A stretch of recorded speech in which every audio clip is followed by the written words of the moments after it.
అనుకూలముగా సమస్తమును ఎట్లు జరిగించునో కృపతో జ్ఞాపకము చేసుకొనమని హిజ్కియా కన్నీళ్లు విడిచుచు యెహోవాను ప్రార్థింపగా యెహోవాకు యెషయాకు ప్రత్యక్షమై ఇలాగ సెలవిచ్చెను. ఆమేన్ ఆమేన్. ఏమన్నాడంటే హిజ్కియాతో మాట్లాడుతున్నాడు అక్కడ యేసు ప్రభు హిజ్కియాతో మాట్లాడు. ప్రభు ఎంతో పరిగెత్తి పరిచయం చేసిండు. ఆయన చేయలేదు హిజ్కియా ఎక్కడ కూడా ఆయన తప్పు చేయలేదు. కానీ తన కుమారుల ద్వారా ఆయనకు అవమానం, బాధ, దుఃఖం, వేదన కలిగింది, మరణం సంభవించింది. ఆయన అవునా కాదు? బాధ అనేది పిల్లల వల్ల మనకు అత్తదిగానే మనం పడిపోతూ ఉంటాం. పిల్లల వల్లనే పడిపోతాం. తల్లిదండ్రుల వల్ల ఎలా పడిపోతాం మనం? బాధ, చింత మనకు. వారు ఏదో చేసే వరకు మనం కృంగిపోతాం, బాధపడతాం, దుఃఖపడతాం. మనం దేవుని పని వదిలేస్తాం.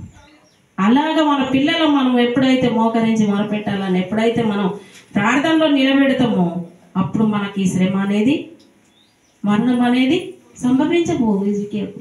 కానీ దేవుని లేఖనం నెరవేరబడాలి కదా. అందుకే హిజ్కియా ఏమంటున్నాడు? ప్రభువా, నీ సన్నిధిలో నేను ఎలా నడిచితునో, నీ పరిచర్య నేను ఎలా పరిగెత్తి పరిచర్య చేస్తున్నావు, నన్ను ఒక్కసారి జ్ఞాపకము చేసుకొను అని అడుగుతుండు. హిజ్కియా కన్నీరు కారుస్తుండు, దుఃఖముతో వేదనతో గోడ తట్టు తిరిగి కన్నీరు కారుస్తుండదు హిజ్కియా. కార్చినప్పుడు దేవుడు ఏమన్నాడు మనకు? దేవుడు మళ్ళీ హిజ్కియాకు ఆయుసు పొడిగింపజేసింది కదా. ఆయుసు పొడిగింపజేసింది దేవుడు. మన దేవుడు అడిగింది ఇచ్చే దేవుడు కదా. అడిగింది ఇవ్వకుండా ఉండే దేవుడు మన దేవుడు కాదు. ఏది అడుగుతావో అది అడుగు. హృదయపూర్వకంగా అడిగినప్పుడు అది మనకి ఇవ్వబడుతుంది. సంతోషంగా మనం పొందుకోగలుగుతాం. ప్రార్థనలో కూర్చుంటాం కానీ మన తలంపులు, ఆలోచన, మన మనసు అంతా ఎక్కడో ఉంటాయి. ఎక్కడెక్కడికో పోతాయి. చుట్టాల దగ్గరకో, బంధువుల దగ్గర, నా పిల్లెటువైనా, కొడుకెటువైనా, బిడ్డెటువైనా, ఇటు మనసు అంతా అటు పరిగెత్తే వరకు ఈ ప్రార్థన పనిచేయదు. అవునా? మోకరిస్తాం, ఉపవాసం ఉంటాం, అన్నీ చేస్తాం, మోకాళ్ళ మీద ఉంటాం. కానీ మోకరించే వరకు ఆలోచనలు, తలంపులు అంతనే ఉంటాయి మైండ్లోకి వచ్చే వరకు ఆ ప్రార్థన అది చేసినా దానికి జవాబు రాదు. చేయకుండా ఉండడం బెస్టే, కానీ చేసిన దానికి జవాబు రాదు. ఎప్పుడైతే నువ్వు ప్రార్థనలు ఉంటావు, ఏక హృదయం, ఏక మనసు, ఏకాత్మ, అప్పుడు మనం ప్రార్థన చేయగలుగుతాం. అప్పుడు మనం మేలు పొందుకోగలుగుతాం. హల్లెలూయా. దేవుని కొరకు మొరపెట్టేవారు ఎలా ఉంటారట? తేజోమయం గెలుగుతారట. దేవుడు వారు నడుస్తూ ఉంటేనే వారి ముఖకాంతి దేవుడు మనకు బయలుపరుస్తూ ఉంటాడు. హల్లెలూయా. దేవుడు మన ముఖములనే, మన నడకలనే, మన మాటలలోనే ఏర్పాటు చేస్తాడు. దేవుడు చేయడా? చేస్తాడు. మేము గుర్తుపడతా. అభిషేకం గల వారెవరో, అభిషేకం లేని వారెవరో మనకు ఆత్మదేవుడు చెప్తాడు, పరిశుద్ధ ఆత్మదేవుడు. హల్లెలూయా. అందుకని దేవుని లేఖన ప్రకారం మనం నడచడం, దేవుని కొరకు మనం జీవించడం మనకు మేలు. అవునా కాదా? దేవుడు ఏమంటాడు? సమస్తాన్ని విడిచిపెట్టమంటున్నాడు, పెంటతో ఎంచుకోమంటున్నాడు. మేలు పొందుకోవాలి, కీడును చెడి మనం వదిలిపెట్టుకోవాలి, మంచి పొందుకోవాలి, మంచి పట్టుకోవాలి, గట్టిగా ప్రార్థన చేయాలి. హల్లెలూయా.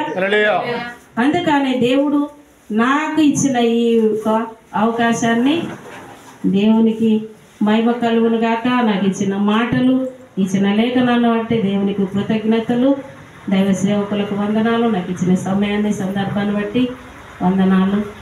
ఇంకొంచెం నా సాక్ష్యము మరి చెప్పాలనుకుంటున్నా. చెప్తావా?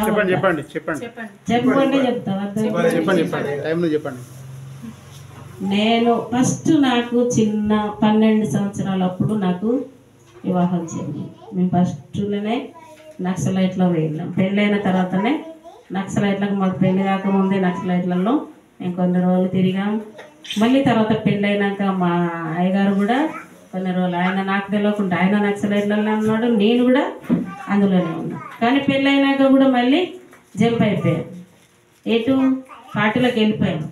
వెళ్ళిపోయినాక కొద్ది రోజులు ఉన్నాక కొద్ది రోజులు ఏం లేదు, 4-5 సంవత్సరాలు ఉన్నాం. కానీ అందులో చాలా ఇబ్బందులు ఎదుర్కొన్నప్పుడు దేవుడు ఏమన్నాడంటే, నాకు ఒక స్వరం వినిపించిండు. నన్ను ఒక రూమ్లో డ్రంప్ చేసిండు. నేనే మధ్యప్రదేశ్కి వెళ్ళిపోయిండు. నేను ఒక 4 రోజులు అయితే నేను వెళ్ళిపోవాలి. నాతో దేవుడు మాట్లాడిండు, నువ్వు వెళ్ళకూడదు అన్నాడు. నాకు అప్పుడు కళలు కనబడేది. నాకు ఇవన్నీ, నాకు దేవుడు అంటే ఏంటో తెలియదు, నాకు ఈ యేసుప్రభు అంటే ఏంటో తెలియదు, నాకు దేవుళ్ళ మొక్కుడు అంటే కూడా నాకు ఏంటో తెలియదు. మా అమ్మ వాళ్ళు ఫుల్ విగ్రహారాధికులు. మరి మా అమ్మ వాళ్ళకు ఫుల్ వ్యవసాయాలు, జీతగాళ్ళు అన్నీ ఉన్నారు. నేను చెప్పుకోవటం కాదు, కానీ దేవుని చిత్తం అది. కానీ వాళ్ళు అందరూ జీతగాళ్ళు ఉండేది. నాకు అనేది ఏం తెలియపోయేది. కాకపోతే మా అమ్మ, మేము 7 అక్కయ్యలలో మాకు ఒక్కడే తమ్ముడు. మా ఇంట్లో మా నాన్న వ్యవసాయం చేసేవాడు కాదు. మా నాన్న ట్రాక్టర్ నడిపేవాడు. పెద్ద పెద్ద ట్రాక్టర్లు ఆయన రిపేర్ చేసేది, ఆయన నడిపించేది. అది పెద్ద దొరల దగ్గర ఉండేది మా నాన్న. ఇక మేము ఇంటి దగ్గర మా జీతగాళ్ళే మాకు పనులన్నీ, మాకేం తెలియదు. అట్లా మేము పెరిగినాం. కానీ పార్టీలో మాకు చాలా అనుభవం, తిరిగినాం చాలా. మధ్యరాత్రి ఈ ప్రాంతాలన్నీ నైటే తిరగాలి. మేము పొద్దంతా తిరగరాదు, పొద్దంతా డంప్లో ఉండాలి, ఒక రూములలో ఉండాలి. రూములలో వాళ్ళు పెడితే తినాలి, లేకపోతే లేదు. లేకపోతే మాకు డబ్బులు బాగానే వస్తాయి, రావాలి కాదు, డబ్బులు బాగానే వచ్చేది. బంగారం ఎండి వసూలు చేసి మేము బీదలకు పంచిపెట్టేవాళ్ళం. బీదలకు బట్టలు కానీ, షాపులు, పెద్ద పెద్ద షాపులలో ఉన్న బట్టలు వాళ్ళు లేని వారికి మేము పంచేవాళ్ళం. అట్లా చాలా తిరిగి నేను పద్మక్క అని ఉండే. అప్పుడు పద్మక్క అని ఇప్పుడు చంపన్నాను. ఆమెకి ఇట్లా ముట్టుకుంటేనే దూది ఉండేది. అక్క ఇట్లా ముట్టుకుంటే మెత్త దూది, కానీ ఫుల్ వైట్, తెలివి పెట్టారు, బాగా తెలివి. అలాంటి వ్యక్తి మేమందరం కలిసి తిరిగేవాళ్ళం. వాళ్ళు ఎన్కౌంటర్లో చనిపోయారు. మాకు అప్పుడు ఎన్కౌంటర్ జరిగే టైంలో ఈయన మధ్యప్రదేశ్ వెళ్ళి దేవుడు నాకు కలపడ్డది. ఈయన బాగా ఫీవర్ వచ్చి ఇంటికి వస్తున్నాడు. ఇంటికి వచ్చినాక ఇంటికి వెళ్ళిపోతున్నాం మేము. అట్లా నాకు కనపడ్డాక వచ్చినాక ఆయనకు అక్కడేం కలబడ్డదంటే, ఆయన చనిపోయాడు. నేను తెల్ల చీర కట్టుకొని ఎక్కడికో వెళ్ళిపోతున్నానట. పిలిచినా పలకకుండా ఆయనకు కనపడ్డాను. అలా కనపడ్డాక వెంటనే మేము ఇంటికి వచ్చేసినాక మా కొరకు పోలీసు వాళ్ళు ఎదుగుతూ ఉన్నారు. మాకు చెప్పిండు, సుధాకర్ అన్న మీకు ఇల్లు కట్టించి హైదరాబాద్లో అక్కడ ఉండండి అన్నాడు. నేనన్నా హైదరాబాద్లో ఉండా, నీ డబ్బు నాకు వద్దు, అది మన బీదలకు వచ్చింది బెటర్, కానీ నాకు ఈ ఆస్తులు డబ్బులు వద్దన్నా అని నేను వెళ్ళొచ్చేసాను. మా భర్త కూడా అట్లా వెళ్ళొచ్చింది. మేము ఎంపీ పైసా కూడా అందులో తీసుకోవాలి. నాకు ఇల్లు కట్టిస్తా అన్నాడు, మంచిగా అన్నీ చేస్తా అన్నారు. పిల్లలు కాకుండా ఆపరేషన్ చేసుకోవాలన్న కండిషన్, చాలా కండిషన్లు ఉంటాయి మాకు. అవన్నీ మేము తిరిగి వచ్చినాక మేము చాలా దిక్కులు ఉన్నా. నేను ఎక్కడ కూడా ఎన్కౌంటర్ కాలేదు, మేము ఎక్కడ కూడా అరెస్ట్ కాలేదు, ఎక్కడ కూడా పేపర్లో పడలేదు. మేము చాలామంది పడ్డారు మాతో ఉన్నాము. కానీ నేను మా భర్త మాత్రం ఎన్నో, కనీసం ఇట్లా పేపర్ విలేకరులు తీసుకుపోయి అరెస్ట్ చేసి ముందట ఇట్లా చేస్తారనగానే కొంచెం టైంలో అది తప్పింది. అట్లా అంటే చాలా టైంలో తప్పింది. అట్లా దేవుడు మమ్మల్ని ఏర్పరచుకొని ఈ సేవకు పిలుచుకున్నాక సేవలో నేను మంచి సేవకురాలుగా నేను వాడబడ్డ. మా ఆయన మంచిగా లేకపోవట్లా నేను దేవుని నమ్ముకున్నా. ఆ దేవుణ్ణైనా మేము ఎందుకు నమ్ముకున్నా అంటే, మా అమ్మ వాళ్ళ ఇంటికి విగ్రహారాధనకు పోతున్నాం. మేము విగ్రహారాధన మా అమ్మ వాళ్ళు బోనాలు పెడతారు. మా అమ్మకు ఫుల్ దేవుళ్ళు. మా అమ్మ కూడా దేవుడు అంటే మధ్యరాత్రి అక్కడ ఒక్కగా రాదు, మనకు అనిపించేది వచ్చేది. కానీ నేను ఎప్పుడైతే దేవుని నమ్ముకున్నానో మా తమ్ముడు దేవుళ్ళలోకి వచ్చిండు. మా అమ్మ ఇప్పుడు మా కుటుంబం, మా ఫ్యామిలీ అంతా దేవుని నమ్ముకున్నారు. మా కయ్యలు, మా తమ్ముడు ఇప్పుడు సేవకుడు. మా కయ్యలు అందరూ ప్రార్థన చేసేవారు. మా అమ్మ కూడా ప్రార్థన చేసేది. మా అమ్మ కూడా దర్శనాలు చేస్తుంది. మా అమ్మ కూడా అన్ని మా కయ్యలందరికీ వరాలు ఉన్నాయి. దేవుడు మమ్మల్ని వాడుకునే విధానాన్ని చాలా నేను సేవలు వాడబడుతున్నా కాబట్టి దేవుని కొరకు, నా కొరకు మీరు అందరూ ప్రార్థన. నా సంఘము కట్టడంలో ఉంది. అయితే మాకు సంఘాలు కట్టుకున్నాం, మందిరాలు కట్టుకున్నాం. కానీ 2 మందిరాలు వాళ్ళు లాక్కున్నారు. డబ్బు మేమే పెట్టుకున్నాం, కానీ తీసుకున్నా కూడా నేను దేవుని కొరకు వాడబడతా. పేరెందుకు అవసరం లేదు, మనకు అవసరం లేదు. తీసుకొని ఎవరు తీసుకున్నా దేవుడు చిత్తని, దేవుడు అది ఏది ఎవరికి ఇవ్వాలో వారికి ఇస్తాడు. మనం పేరు అవసరం లేదు. చెప్పాలంటే ఇక మా సంఘం చొప్పదండయ్య గారు, ఆమసయ్య గారు ఒకటి తీసుకున్నాడు. వలవపూర్లో సామేనయ్య గారు ఒకటి తీసుకున్నాడు. 2 కట్టినాం, మేమే సొంతంగా కట్టినాం. పెద్దగా ఉంటాయి చర్చి. అది తీసుకున్నా కూడా నేనేం బాధపడలే. ప్రార్థన చేసిన, దేవుని చిత్తం. నాకు ఇక్కడ టెంట్ అక్కడ ఎత్తే అక్కడ దాకా నాకు మంది అంత జనం వచ్చేది. అట్లా మా సంఘాన్ని కొంచెం పడగొట్టినప్పుడు నేను చాలా బాధపడ్డా. కానీ అయినా దేవుని చిత్తం వాడడానికి ఆయన వాడుకునేటప్పుడు మనం ఎవ్వరు ఆపినా ఆగలేము. పిలిచిన పిలుపు దేవుడు పిలిస్తే ఎంతమంది మనకు అడ్డాల్సిన ఆగం. ఏ రకంగానన్నా వాడుకుంటా. నేను ఒక్కొక్కసారి బాగా బాధపడి ఇంట్లోనే ఉంటా. పోను సేవకు ఎందుకు పోవాలని ఇంట్లో ఉన్నప్పుడు ఎవరో ఒకరు అత్తరు బాగలేనారు, వారి కొరకు ప్రార్థన చేసారు, కాడికే టైం అవుతుంది సాయంత్రమే. అలాగా మనల్ని దేవుడు పిలిచిన దేవుడు వాడుకుంటాడు. కాబట్టి దైవ సేవకులందరికీ వందనాలు. నాకు కొరకు నా కుటుంబం, నాకు 2 బిడ్డలు. నేను సేవకు వచ్చేంత వరకు నాకు కాన్పు కాలేదు.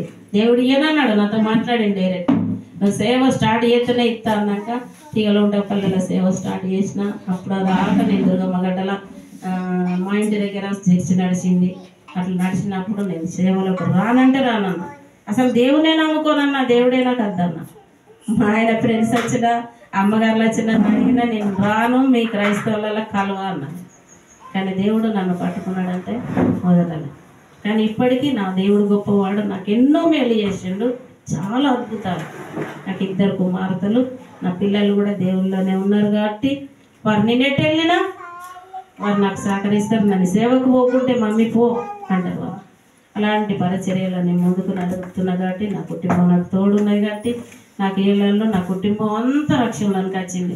మా అత్తగారు వారు నామకార్థ కైసాలు లెక్క ఉంటారు. కాబట్టి వారి కొరకు నేను ప్రార్థన చేస్తున్నా.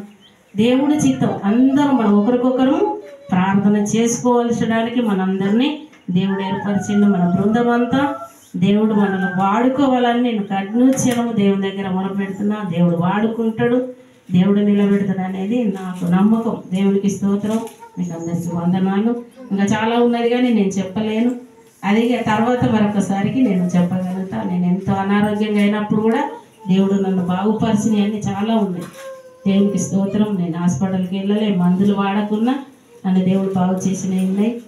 గర్భసంచి పాడైనా దేవుడు బాగు చేసిండు. నేను హాస్పిటల్కి వెళ్ళలేదు. నాకు దేవుడు పిల్లలే కారన్నారు డాక్టర్లు, కానీ దేవుడు పిల్లల్ని ఇచ్చిండు. నాకు ఏమన్నాడు అంటే అలసర అయింది, ఈమె బ్రతకది అన్నారు. అసలు మంచాలకి వెళ్ళి లేవలే, నేను సేవకి వెళ్ళేంతవరకు నాకు చాలా దేవుడు కార్యాలు చేసింది. కాబట్టి దేవునికి స్తోత్రం. మీకు అందరికీ వందనాలు. నా కొరకు, నా కుటుంబం కొరకు ప్రార్థన చేయండి. మీ అందరి కొరకు నేను ప్రార్థన చేస్తాను. దేవునికి స్తోత్రం. అందరికీ వందనాలు.